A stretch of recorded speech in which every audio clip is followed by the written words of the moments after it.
Welcome to Marketing Mistakes and How to Avoid Them.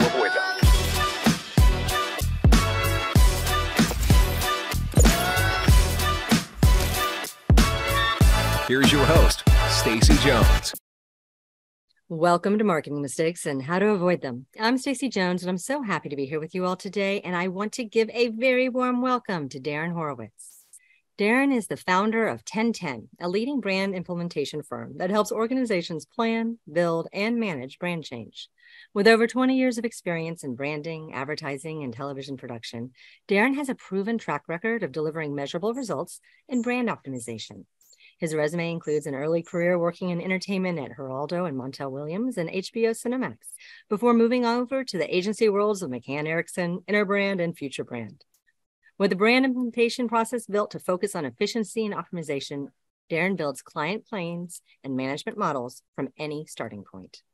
Today, Darren and I are going to be chatting about the 5 pillars of successful brand implementation planning and the power of a well-defined brand plan.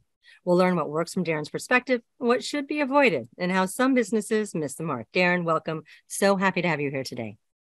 Thank you so much, Stacy. I appreciate the opportunity to speak with you and your listeners. Thank you. I am delighted to chat with you today because what you specialize in, so many brands don't actually launch and do things correctly. So what I'd love to do is start off talking about how you got to here today to make you this master of brand implementation.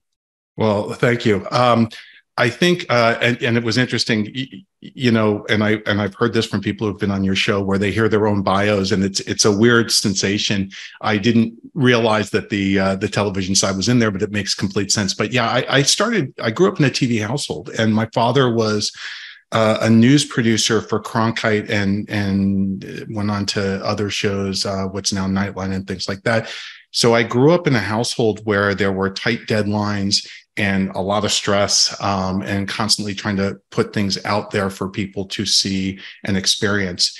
And I then, having, as you mentioned, going on to where I less news and more tabloid, but worked at Geraldo and Montel, started to experience this firsthand and really understanding the need to learn a little bit about somebody else's language and then be able to translate it a little bit for others to then action things. So learning a little bit about that. Once I got into branding, I started in more what was then corporate identity. And it was really just, I was a production guy behind a computer screen, just building out mechanicals and files that no one ever spoke to.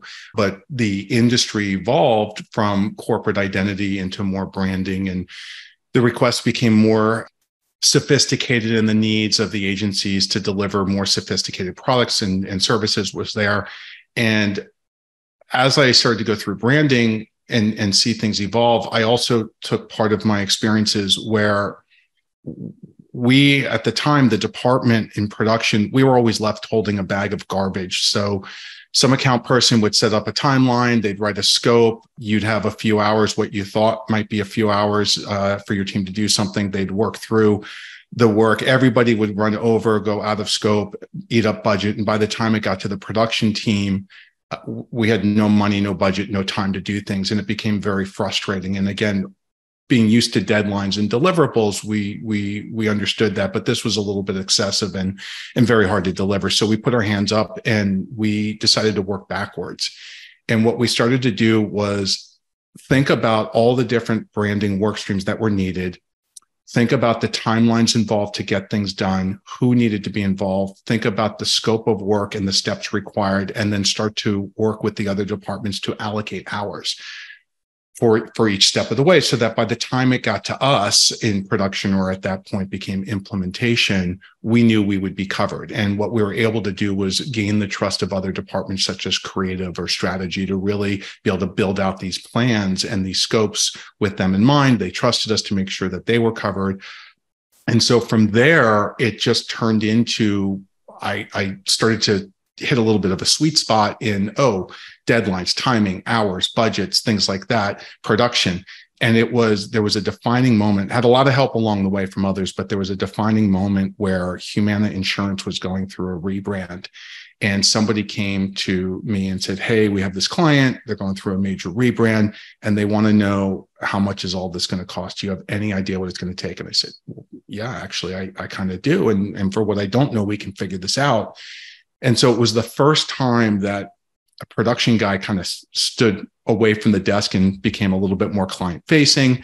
It was the first time that we started to talk about what it would take to go through a rebrand. And it was really the first time that I started to see this moment of what organizations needed to go through a rebrand and how we might be able to help them. And more importantly, as we did it, we were able to identify millions in savings through the different strategies. So for Humana, we identified a $22 million savings by taking a specific rebrand strategy and thinking through how they converted things. And then obviously they were elated and it worked and we rebranded. And then from there, I started to really realize that it's not about doing production. It's about producing. And so I saw this opportunity to shift the focus of what I did from production to producer, really going back to the television experience. And from there, I saw this moment where I love what I do. I just really wanted to do it in a way that I wanted to do it and really focus on this and not, I was being pulled too far away from the work at the agency. So I decided to found TenTen and really just focus on how do we help organizations and agencies go through this change. So our clients are both agencies and client direct corporations or businesses. So a long-winded way, but getting to, I started in television, started in production, worked my way through a different type of production, but then bring it back around to, hey, I think there's a need to really help organizations navigate this and be able to translate a little bit about what everybody does and plan a path that's effective and efficient in what we're doing to bring them through a brand launch. Well, I think you're the first person I've ever talked to who has made himself a showrunner of a world of agency and brand. But it was out of, well, thank you. Yeah. It was out of necessity that, it was out of necessity. I had to protect the teams that were working and making sure that we could pull off we were the last ones to deliver something. So if you were to equate it to the shows, it was going on air. And if we didn't have our act together, there's no such thing as dead air, right? I mean, that just doesn't happen. So, or it does, but you don't want it. So yeah, that's exactly right. So thank you for bringing that back around like that. Of course. So I can fully understand, and I'm on the same page of no one wants to be the agency that is paying for their clients' work. And that is something that happens of agencies of all sizes, where you take a bigger bite off than you possibly can chew, and you get so in the weeds on the little stuff that you burn and turn all of that energy and effort before you get to the final product, and then you have just nothing left to actually get you across the finish line. So really what you are is a process engineer as well, is what I would assume, where you've come in and you've actually established and identified core processes that you have to go through in order to get to the end result. I've never heard it put like that, but I like that. I'm going to use it. Thank you. And I think that's right. And I think it comes in two different forms. It starts from the fact that I traditionally don't ask anybody to do something that I haven't done myself. And so I really have an understanding of what it takes to, let's make it easy, to create a business card or to create a PowerPoint template, because I've built them myself from scratch. I've worked with designers. I've gone through this process. I understand the duration and the steps involved. And then I understand where things can go sideways and how to get back on track quickly.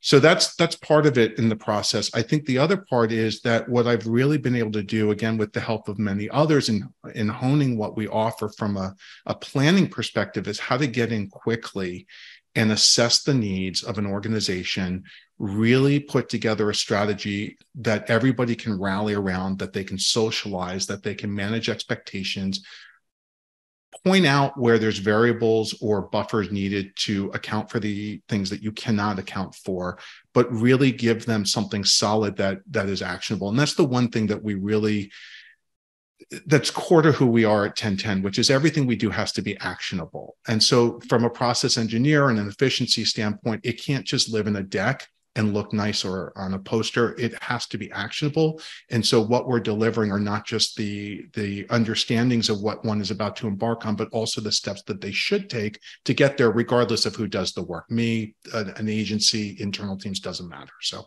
wow. But again, I'm going to use that. I like that. Thank you. course. And so when you start working with a client for the first time, what's your first steps to get this ball rolling? So we typically, depending on when we're brought in, and there's really two, we do quite a bit, but from the let's call it rebrand implementation planning or rebrand planning, you're either leading up to a launch or you've already launched and now we're filling gaps. And either point in time is okay, but let's start with the more common, which is we have not launched our brand yet. We start by trying to wrap our arms around what you do as an organization. Where does the brand live? What does it touch? What's needed in what order? And then ultimately, really the biggest thing people ask is how much will this all cost? So we try and solve for that. But it's coming in with what we call a plan, an activation plan or an implementation plan. And it just starts by, let's just ask people what they brand today. And it's very straightforward. And the common mistake that we see is that we often hear from a marketing team, oh, we know what we do. We have it. We've already created a list of everything that's branded. And the first thing we do is say, well, are you sure you know? Are you just thinking about this from a marketing standpoint? Have you asked others in other departments what they do? Oh, well, no, not really. It's just from our point of view. All right, well, let's bring other people to the table, legal, IT. We want a representation from different disciplines. And what ends up happening is you will ask somebody if they use the brand in a certain way. And marketing would say, no, we never do that. And inevitably, somebody from the other end of the table says, hold on, I do that all day long. And that's my job. And I need these things. So two things end up happening. One, we get a better sense of what's branded. But more importantly, they start to learn from one another and start to talk to one another and really understand their business just a little bit better from a rebranding perspective. And it's really kind of, it's interesting, and it happens all the time. And every time it happens, I'm like, yes, it's a win that we've uncovered this and we've demonstrated just a little bit of value at the onset. But it's always about wrapping our arms around what's branded today as the starting point. And once you've figured that out and you've gotten everyone and all the stakeholders, on the same page and kind of sussed out what the landscape is ahead of you, what do you do then? It's an analysis. So I think it just to take a step back, the way we approach planning is twofold. One is you're focused on your brand launch and what has to happen at that point in time. And that's what it is. It is a point or points in time. And there are all these events or communications that need to happen. And we want to capture that. There's a strategy that's what are we trying to achieve? To whom are we trying to launch? And we're trying to capture that as well. So that's part of this. But because it is a point in time, we kind of put it in a little bit of a silo there and capture it because it then impacts other parts of a rebrand. As I mentioned, the next part is really understanding what gets branded today. With COVID, we had to really take a workshop and what used to be in person and put it online, which is great. So now we can survey as many people as we need to very quickly to assess where the brand lives and in what order things are needed. Do I need something as we launch? Do I just need answers so that when I launch, I can do business as usual? Or, hey, it's a fact sheet. Nobody faxes anything anymore. We have it, but it's so far down the path, it's not a priority. So we start to understand the needs. And then we start from there to organize the thoughts. And we start to say, again, from the brand touchpoint side, okay, these are all the things that you brand. Now we need to understand what tools are required to support the transformation. So oftentimes, our clients will work with agencies or the agencies that have brought us in. They have an initial scope of work to design a brand. What's the logo? What's the color, the font? And maybe they'll go so far as to say, I need to understand how this brand lives a little bit with maybe in what we would call notional design. So show me some brochure covers, show me what a PowerPoint could look like, show me what a sign could look like. And then they'll start to think about some basic guidance, but that's it. That's that initial first scope. And there's strategy and there's verbal and there's all other things. So what we're looking to do by understanding where the brand is being used and what's being delivered as a starting point, we look to close that gap and identify all the different work streams that are needed to bring one through a launch and beyond to support the transformation of all the different branded touch points. So it could be a PowerPoint template, pretty straightforward. It could be a signed family and guidelines and somebody to partner with to actually create the signs and put them on the side of the building. It could be a website. And again, there are really easy things to focus on, but then there's this gap of, well, what do I need to then translate that into scalable tools that everybody can use as we launch? So that's the second thing, is to organize thoughts, uncover what's needed. From there, we put timing to that, and we start to think about, I kind of geek out on Gantt charts and starting to think about how everything works together. We're operating both at a 30,000 foot level as well as a 3-foot level, and we're really trying to make sense of everything and when things can happen in what order. And we build these timelines. We map that back to when they're trying to launch and what's realistic, whether they can hit a certain deadline, or if they're launching in 2 weeks, it's not reasonable to put a sign on the building in 2 weeks. So what does that look like? And then from there, going back to the biggest question is, so what's all this going to cost? And so we look at this as a conversation around, what can your agency partner take on? What can your internal teams take on? What should your agency partner take on versus your internal teams? How do we allocate or earmark budget for that? As well as, what's the cost of a sign? What's the cost of a business card? What's the cost of anything? So we earmark hard costs as well. And that's how we start to get to our budgets. So by the end of this, what we get are 2 things or 3 things. We get a plan that starts to map out what one does today, what they're trying to do tomorrow, when they're trying to do this, and the timelines that go with it, what they can take on internally, where they need help, how much they should budget for all of this over a year or 2 years or 3 years. We have a catalog of everything that needs to change because we've done our surveys and we've captured the different types of branded touch points. We have a clear brief of who's doing what. And we also have a summary and an executive summary of how this is all going to roll out at a higher level. So the details in the appendix and the executive summary up front, so that they can start to socialize this internally with leaders and key stakeholders, gain buy-in, not bore people with the Gantt charts, but really think about this from a socialization level, but know that it's actionable. So does that all resonate? There's a lot in there. Sorry. There's a lot. No, I think it's excellent. I think really, I keep on saying, you are this, a showrunner, you are a process, you are a project manager. So your team comes in and you really are project managing at a very high level of understanding what the overall scopes are, so that you are able to actually secure more success because you're looking at all of the issues. Yes, I would like to clarify that, because that is, it's a point of clarification. So I would say that we are project architects in that we know how to set everything up very well. We know how to define what's truly needed. What we often tell clients is that you absolutely need PMO support. You need project management support. And we are not the ones to do that, because I think that gets to a whole level of specialty that just is not what we do. But to your point, we recognize what's needed. We set this up for a transition so that it's a successful transition to a project management operation, and they can really dig into the weeds there. But it's a little nuanced, but I would say we are definitely teeing it up so that a project manager could take over, or multiple project managers, depending on the size of the organization. And so when you're doing all of this, what are some of the issues that typically come up where things go awry? So many. I think that so there is the planning part.